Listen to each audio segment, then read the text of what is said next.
We are Carl and Katty. Together, we are Nowhere Bound Touring. We've been adventuring for over 2 years now around Australia in our truck and our caravan. Sharing our full-time life on the road, we take you to some interesting and unique locations, along with sharing tips and tricks of how to make caravan life that little bit easier. So if you're not already, make sure you hit subscribe.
Through that. Yeah, just go straight, second gear fast. Are you joking? Yep. Oh, You're hilarious. I was gonna do it. We could do it, it would just be like a couple of hours of winching to get out. Let's have a look. Wow, that's slippery. Frig that.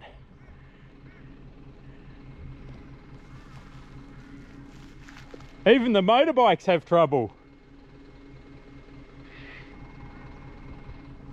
Wow, this was all flooded.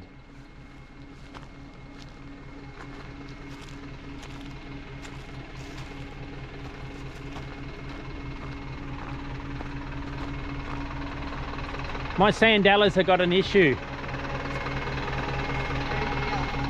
Oh dear.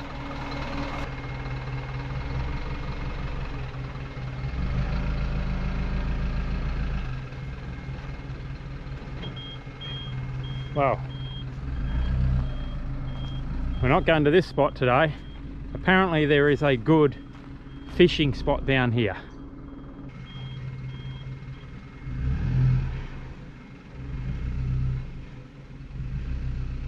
Now come back.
First gear.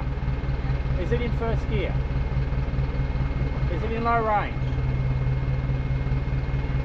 Put your foot down.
It's Sunday afternoon and it's sunny, and I'm super happy because it's my only day off for the week. So you've got to be happy with that. And we hiked it straight to the bush. The reason we're here is that we've been using our truck and, more importantly, our Bundutop tent for the last 2.5 years. So I think we are now reasonably qualified to give you our opinion on the tent. the good bits, the bad bits, and the average bits. We'll just tell you exactly what we think of the tent. So, that's why we're here. Welcome to our tent review. A real review. That's hilarious. You were about to do a review and Is that level? No. no.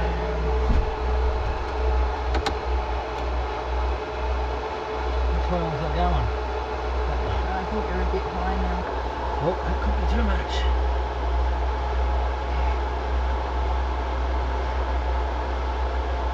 Okay, I want you to go, but be careful at the end.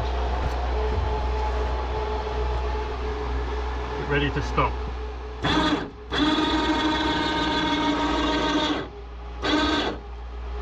Keep going. That's it. It won't let me.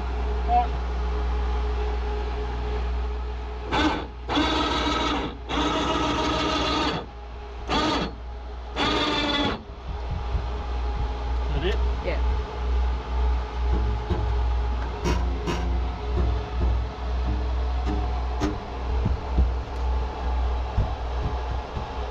How funny. It vibrated loose. Yeah. How funny. We have just gone to do, or we are just starting to do a review on our rooftop tent, and I went to put it up and it had some funny thing and it went ding or ping and it went up crooked and wouldn't go up all the way.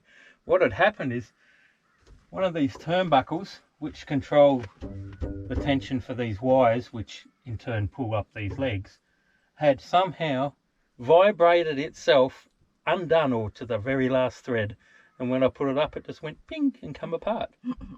So after 2.5 years it just decided to vibrate off today. Very strange, but anyway, so we haven't had any problems with them vibrating off before, but there you go, they can vibrate undone over time. Maybe it was really loose when it was packed up and somehow it was Maybe. vibrating undone. But it was an easy fix, but Ironic. it is ironic, isn't it? Yeah. It's wild.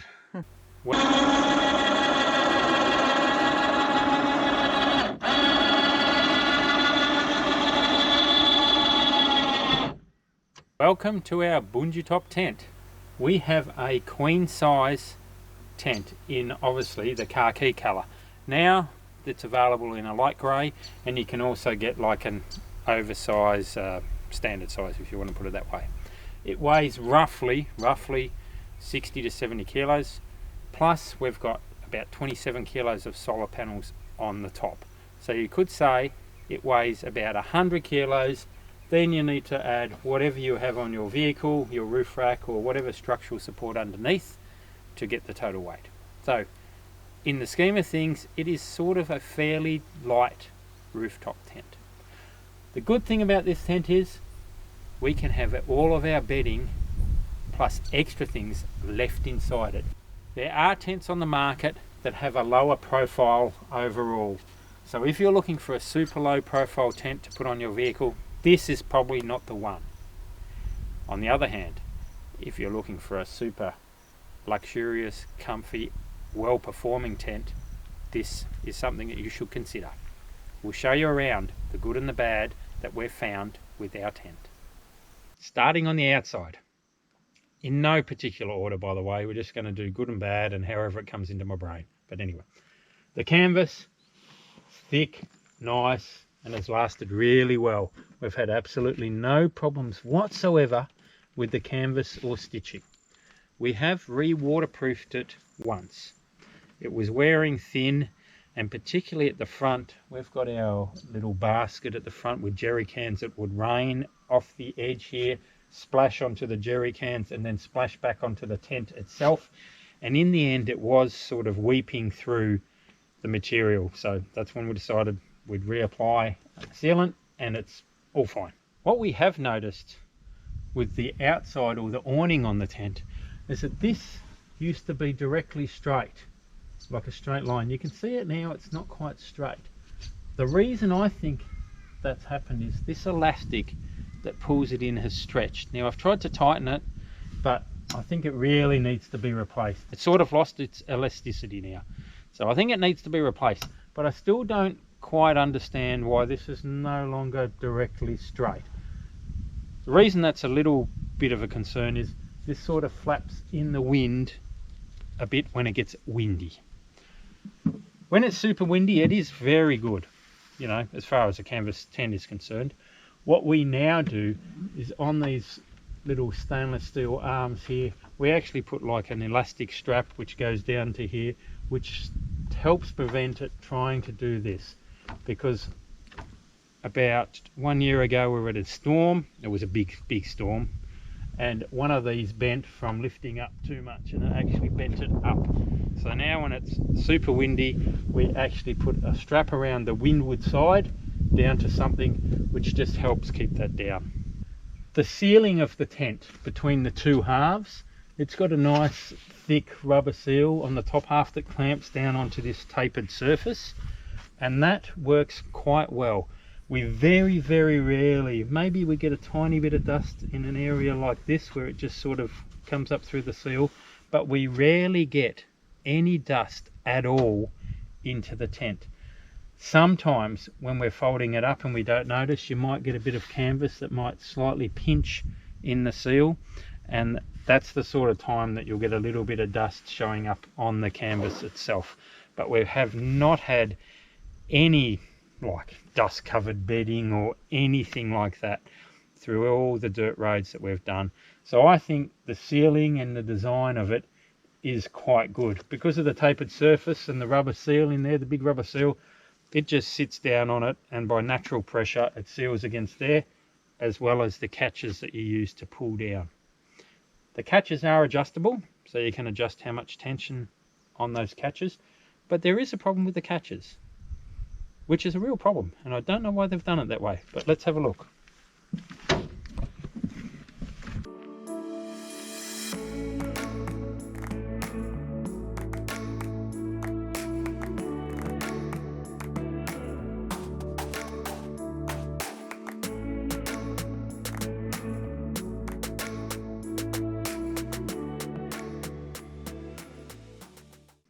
The catches are a simple over-center catch, and they work just fine.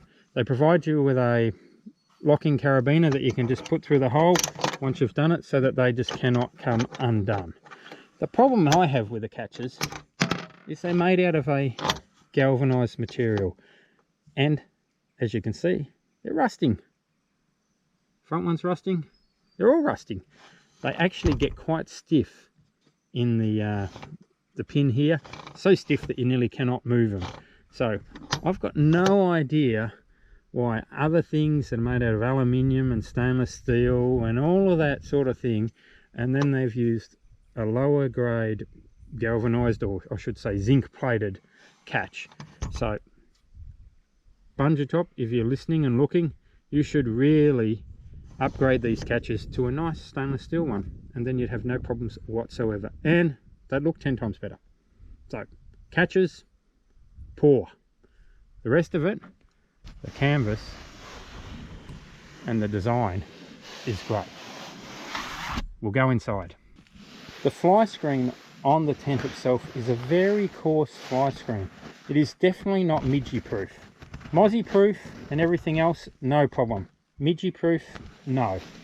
The good thing about the fly screen is it allows a lot of airflow through your tent, which I think is probably more important than the midgies, and I hate midgies. The reason I say that is because we're high off the ground, like you are with most rooftop tents, the midgies don't tend to quite come up this high as bad. Of course they do, but it's not as bad. So I think the open weave on the fly screen, allowing the extra air through, is probably more important than being midgie proof, and I think they've done a good choice. It is very robust. It hasn't really worn. It's got a few little white marks where it's rubbed or folded, but there's no physical wear on it, so that is great. The zippers are a heavy duty zipper, and we have had no problems with the zippers at all. Since the canvas is so tight when it's erected, the zippers flow up and down really freely when you use them. We have had no problem whatsoever with any of the physical structure of the tent.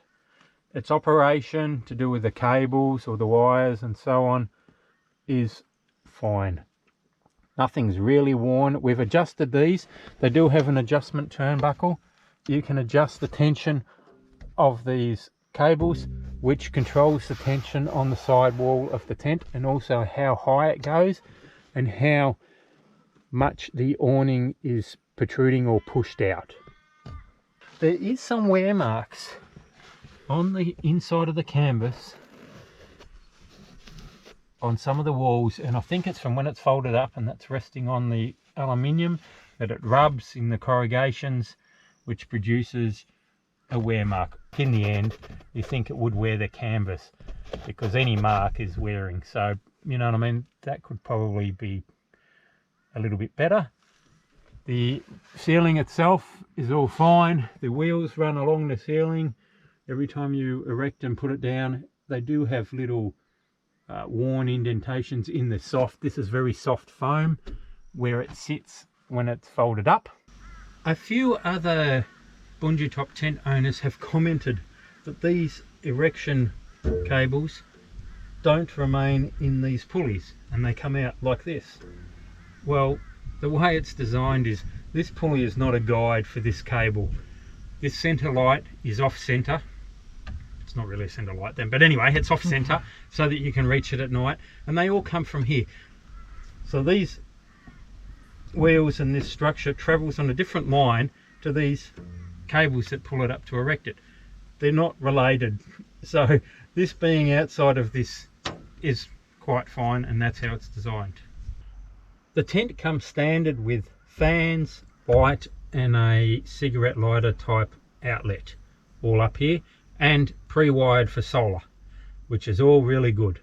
All that has been fine. The fans are really good and I would have them again. Problem with the fans is they're noisy.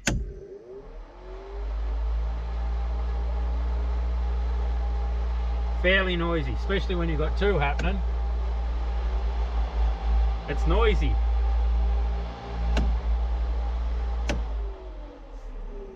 The good thing about the noisiness, if you had to pick something, is if you happen to be camped in a truck stop or a car park, you can turn the fans on and you don't hear anything because there's so much white noise, you just go to sleep. The bad thing about the fans are they're noisy as hell. I would like to replace them with a similar fan, but just with a better design that's quieter. They are available. We will get around to it one day. But would I have the fans and do we use them? Yeah, when it's 35 degrees, when you're trying to go to bed at night and it's stinking hot, you turn them on and they are really good. The center light, it originally came with a push button light that you push to turn on and off. It was as bright as hell, which might be okay for if you're trying to read some small print or something like that. But it was like trying to, when you turn it on at night, it's like looking into your spotlights on your truck. You know what I mean? You can't see anything because it's too bright, and then you can't see anything because your eyes have got spots in it. Ours actually broke and fell apart. We've now replaced it with a, I suppose it's a lower output light, but we have selected a light that has got two colors. White so that we can see, which is a much better brightness I think for the tent, and in this case red, so that if we've got lots of insects, red or orange, that the insects aren't attracted to it so much, which is really important. Because normally if you're laying in bed and you get up at night and you want to go outside to have a pee, you turn the white light on, you unzip it, you get out. By the time you're out, there's like 20 mozzies and stuff in here, and it's just mozzie squatting for the rest of the night. This has greatly reduced that. Particularly the red even works better than the orange. It is duller, it is quite dull at night, but you only need enough to see, move around and do your stuff, and that's great. So I really like this. I fitted a switch that was similar to the other switches. It all looks like it's made with it. I think this would be a great option for them to include as standard in the tent. as opposed to the other light that it originally come with. It's a little bit dearer, but not much. The tent comes standard with 2 side pockets. We put everything in them. Beanies, earplugs, spare keys, whatever. They're really good. Books, phones, everything we stick in it. You can find it at night. Really easy when you're feeling around in the dark and you want something, it's right there. So that works really good. There's one here, there's one opposite down the other side. The mattress is a 100mm foam mattress and we love it. But we like a hard foam. It's a fairly high density foam mattress. If you personally like softer mattresses, you probably won't be happy with this mattress as it is quite firm. But for us, it is really good. Underneath the mattress, on the other hand, is an issue. Since you've got your mattress that goes directly onto aluminium and then the outside air, water does condense under it and you will get mold if you go into cooler climates, or even the desert at night when it gets down to like 2 degrees. We've installed a product called Aeromesh. Basically, it's just a separation from the mattress to the aluminium that allows airflow under the mattress. We've done a video on that and so far it has been working great. I'll show you it. This is the Aeromesh product. You can get lots of things that would be similar, but this is what we've purchased and it is made for this situation. It's fairly light, flexible, allows air under there, and it has worked very well for us in this and the van so far. We did have a lot of mold and issues under here when we camped in the snow. If you need more information on this, there is information on our website about this product. We're not paid by them. We're not related to them whatsoever. It's just a product. It's reasonably dear, but it works very well. When I did the original solar panel installation, we used a very lightweight panel and we stuck it directly to the aluminium roof. Back then, 2.5 years ago, when I purchased it, there was no specific instructions about how to mount the solar to the roof. Now they have very specific instructions that you need to put full-length aluminium from each side, fix it on the ends to mount your solar panels. The reason that is because we had issues with our solar panel. The roof flexing with the extra weight of the solar panel, it was only 6 kilos, worked the edges here and broke our ceiling. So I've had to reseal around here. We did have a very small leak at the front end where water was getting through on one of the corners because of that. The panel also broke underneath the main part or the center part of the roof. There is a structural sort of folded aluminium section that's pop riveted or stuck on. It actually broke that away from the front end down here where it was fixed underneath because of that same vibration and so on with the solar panel on the aluminium sheet roof. So that was a little bit of an issue for us, but the manufacturer's overcome that now. They've realized what was happening, as we did. We did do a video of when I removed the failing thin solar panels off our roof and put these ones on, if you are interested. When you fold the tent up, as it's partially folded now, I did mention also that sometimes you can just see that sometimes, particularly if the wind's blowing, some of the canvas does get caught in the edge. I think it is mainly because of the stretched elastic that we have on the tent now. Oh, see there, it's really hanging out. And one bit in the middle there. The stretched elastic is not pulling the canvas in properly, so we do need to poke it in a little bit. Normally it's just the sides, not the front or the back. When it was new, that didn't really happen to us, but it does now. So I think I'll get around to replacing the elastic with some new stuff and we'll take it from there. Something else to note, which is a really good idea from the manufacturers, is that this has an override. If for some reason the limit switches, which are on the arms inside, fail, which controls the top of the travel and the bottom of the travel, you can override that by directly supplying power to these washers. So provided you open the clips, because if you don't, it's going to break, you can put, say, some jumper leads, the positive and the negative on here, and the tent will rise all the way up, but it will not stop. You have to remove the power once it's tight enough. Something else that I've noticed slowly happening is these rubber, I suppose you could call it a membrane, on these switches for the up and down, they are starting to perish slightly. I don't think you'll be able to see it in the video, but on the bottom it is starting to perish a little bit. So over time, in another couple of years, this rubber will need to be replaced. I think it is just a rubber sheet by the look of it over the top of the switches, and probably held in by these pop rivets that you would need to take out and replace. Apart from that, the scratches and everything else, the exterior has lasted very well, not affected by sun. The powder coat's great.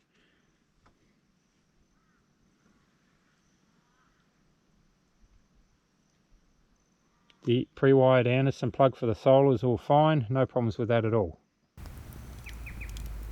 So what is our opinion of the tent? Love it. I would definitely get it again. I love it too. Yeah. It is a high-end costing tent. It cost us just under $6,000 when we bought it 2 years ago, so it isn't the cheapest tent available. This is very well designed. We're very happy with it. It isn't perfect, like we've gone through. There is some things that could be improved upon.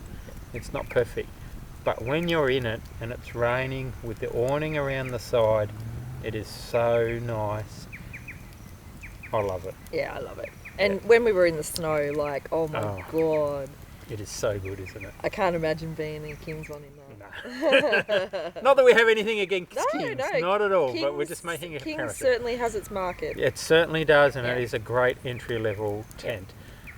Yeah. If you're looking for something that's very reliable, robust, well-designed, well, this is definitely something that you should consider, because we would get the same tent again, even with everything on the market and all the new stuff on the market. We would purchase the same tent again without a doubt. Absolutely. Yeah.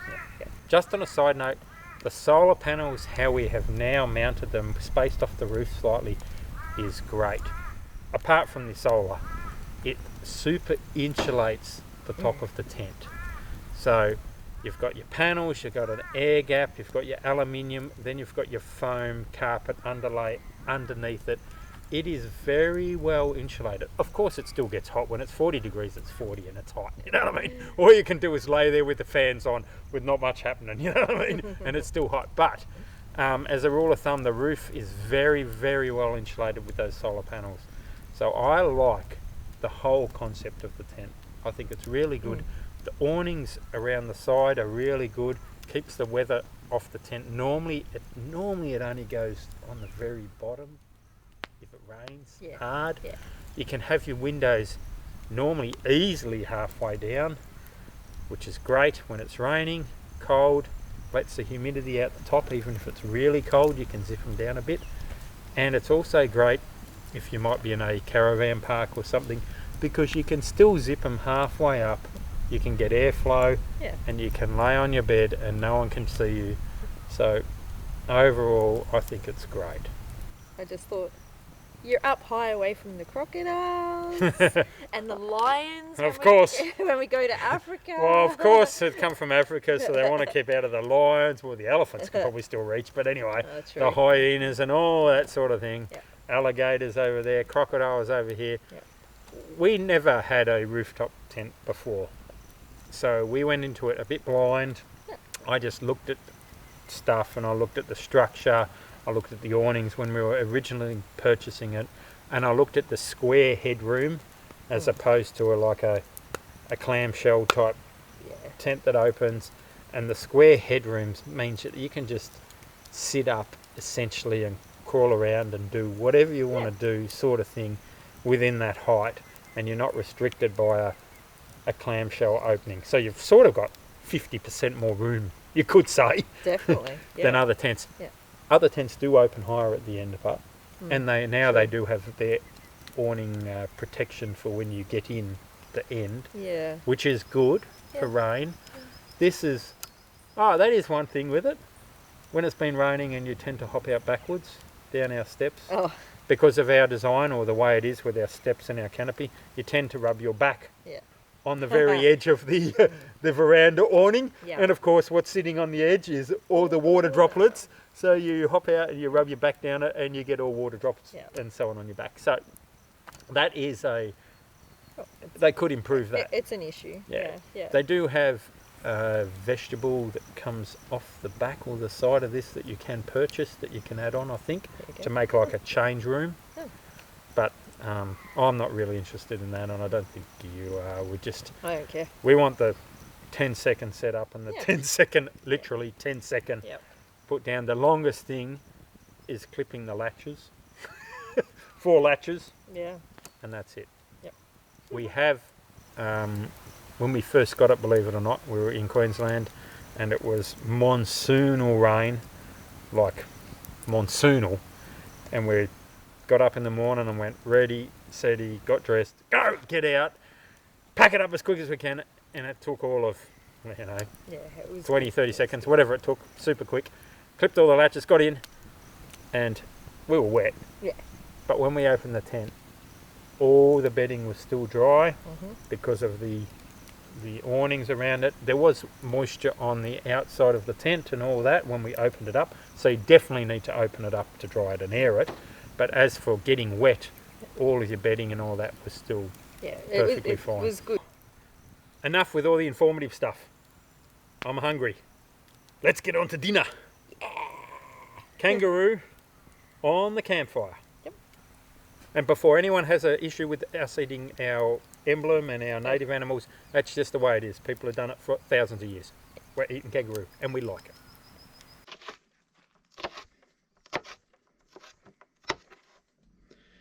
We're going to have kangaroo with rice, with spices, and some fried veggies, or partially fried and boiled veggies as well, mixed in with the rice. Yum. Hopefully yum. Is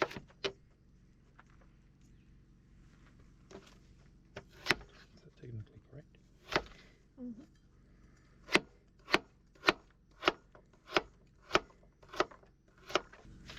And broccoli. Oh, I dropped some.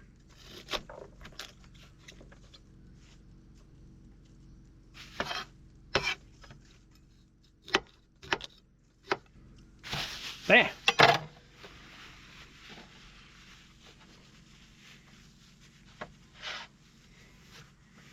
My mum always told me to eat my veggies.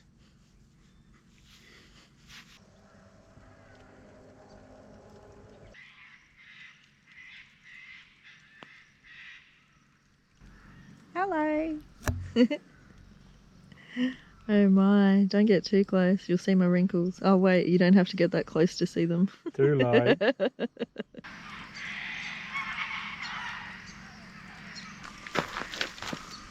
We've got slow simmering rice. I don't know how. It's hot as...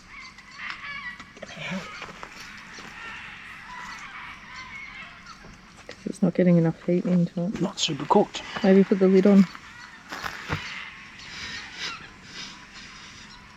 Oh, it's hot on my fingers.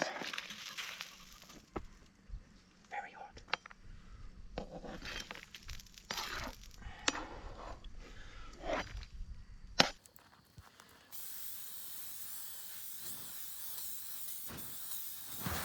Wow. Jesus Christ!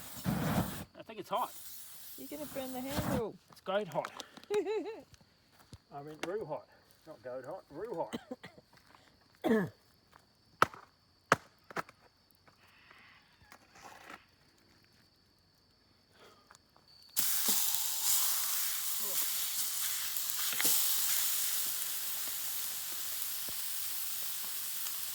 Thanks for watching, and don't forget to subscribe. If you want a reminder, hit the bell. And remember, we always love a thumbs up.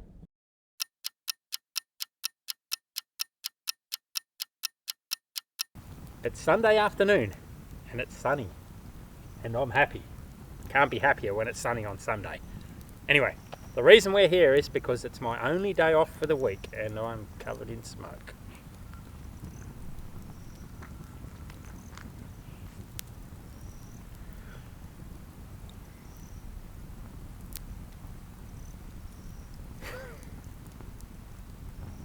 Stop it.